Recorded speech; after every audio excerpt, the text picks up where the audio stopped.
আসবে আবার ফিরে বাংলার ঘরে ঘরে ইসলামের বাণী নিয়ে আল আজহারি।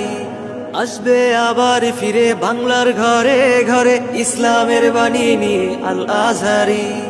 আল আজহারি, আল আজহারি, মিজানুর রহমান আল আজহারি। আল আজহারি, আল আজহারি, মিজানুর রহমান আল আজহারি। আসবে আবার ফিরে বাংলার ঘরে ঘরে ইসলামের বাণী নিয়ে আল আজহারি। এখানে অনায়াসে 20 লাখ লোক বসতে পারবে। পুলিশ, আর্মি থেকে সকল নিরাপত্তা কর্মীগণ আমাদের এখানে থাকবেন। আমাদের প্রায় 500 পুলিশ থাকবেন। আমাদের এখানে আদ-দ্বীন ফাউন্ডেশন কর্তৃক পরিচালিত 3 দিন ব্যাপী এই ঐতিহ্যবাহী মাহফিলে অনেক সুনামধন্য বাংলাদেশের বিখ্যাত বক্তাগণ উপস্থিত থাকবেন। আমাদের এই 3 দিন মাহফিলকে কেন্দ্র করে আমরা অনেক কাজ করেছি। স্টেজ থেকে শুরু করে মেন স্টেজ থেকে শুরু করে অনেকগুলো প্যানেল স্টেজ আমাদের প্রায় 15টা জায়গায় LED বসানো হয়েছে এবং আরও অনেক জায়গায় আমাদের প্রজেক্টর দিয়ে দর্শকদের সুন্দরভাবে দেখার জন্য আমরা ব্যবস্থা করেছি এবং দর্শক যেন প্রাণপ্রিয় মুসল্লিরা যেন ভালোভাবে বসতে পারে এই জন্য আমরা অনেকগুলো প্যান্ডেল তৈরি করেছি।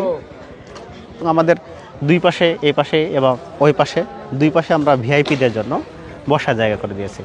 আমাদের এই পুরো যে মাঠটা, পুরো যে স্টেজ, এই স্টেজে আমরা শুধু একজনকে বসার, শুধু আমাদের যিনি প্রধান আলোচক থাকবেন বা যে আমাদের যখন যেই সময় যে আলোচক থাকবে সেই আলোচককে আমরা বসার জায়গা করে দিব এবং এখানে শুধু আমাদের আলোচকই থাকবেন। এবং আমাদের বিশেষ একটা আকর্ষণ আছে, সেটা হচ্ছে স্টেজের উত্তর সাইড দিয়ে ওই আমাদের হেলিকপ্টার ল্যান্ড করবে। আমাদের আদ-দ্বীন মেডিকেল কলেজের ওপর থেকে হেলিকপ্টার ল্যান্ড করে ওর নিচ দিয়ে আমাদের আদ-দ্বীন ফাউন্ডেশনের chairman sir doctor Sheikh Mohiuddin sir, উনি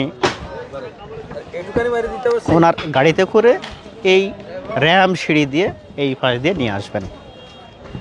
পুরো র্যাম সিঁড়ি দিয়ে এই পাশ দিয়ে নিয়ে আসবেন। তা আমাদের এই র্যাম সিঁড়ি এই দিক দিয়ে বয়ে এই দিক দিয়ে সোজা আমাদের রাস্তা দিয়ে আসবে আমাদের মেহমানগণ। এবং আমাদের দুই পাশে ভিআইপি জায়গাদের বসার জায়গা রয়েছে এবং তাদের পথও আলাদা। আমাদের এখানে কেউ যদি অসুস্থ হয়ে যায় তাহলে তাদেরকে সঙ্গে সঙ্গে চিকিৎসা দেওয়া হবে এবং আমাদের খাবার পরিবেশন করবেন আমাদের আদ-দ্বীন ফাউন্ডেশন থেকে। সবগুলো আমাদের নিজস্ব খাবার পরিবেশন করা হবে, তো কোনো সমস্যা হবে না। সবগুলো আমাদের যাতায়াত থেকে শুরু করে সবগুলো আমরা নিরাপত্তা দেওয়ার চেষ্টা করব। আমাদের প্রায় 2000 ভলেন্টিয়ার আছে। পুলিশ, আর্মি থেকে সকল নিরাপত্তা কর্মীগণ আমাদের এখানে থাকবেন। আমাদের প্রায় 500 পুলিশ থাকবেন। বিখ্যাত যে 6 জন বক্তা তাফসির করবেন, প্রথম দিন শাইখুল হাদিস আল্লামা মামুনুল হক, আব্দুল হাই মোহাম্মদ সাইফুল্লাহ, আর দ্বিতীয় দিন মুফতি আমির হামজা এবং মাওলানা রফিকুল ইসলাম মাদানী, শায়েখ আহমদুল্লাহ এবং ডক্টর মিজানুর রহমান আজহারি। আমাদের এই ডিজিটাল স্ক্রিনে কিন্তু বড় করে দেখানো হবে এবং মানে চারিদিকে শুধু মানে বাতি আর বাতি। এই বাতিগুলো আমরা দেখাতে চলে যাব, একেবারে বাইরে পর্যন্ত যাওয়ার চেষ্টা করব।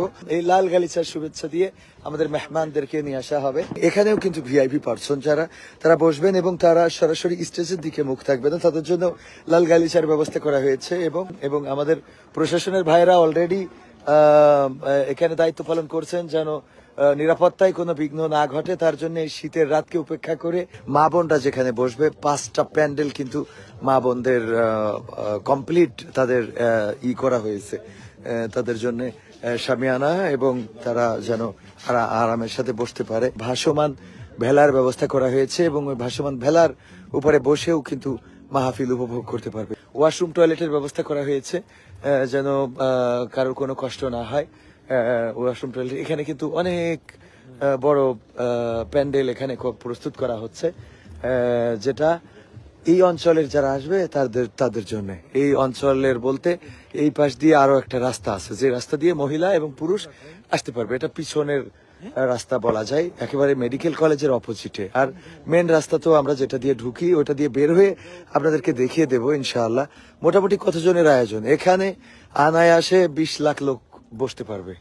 কেউ মনে করে যে আমি পুরো জায়গাটা ঘুরবো, তো তার একটা বেলা কেটে যাবে, তাও মনে হয় এই জায়গাটা পুরা জায়গায় সে ঘুরে দেখতে পারবে না।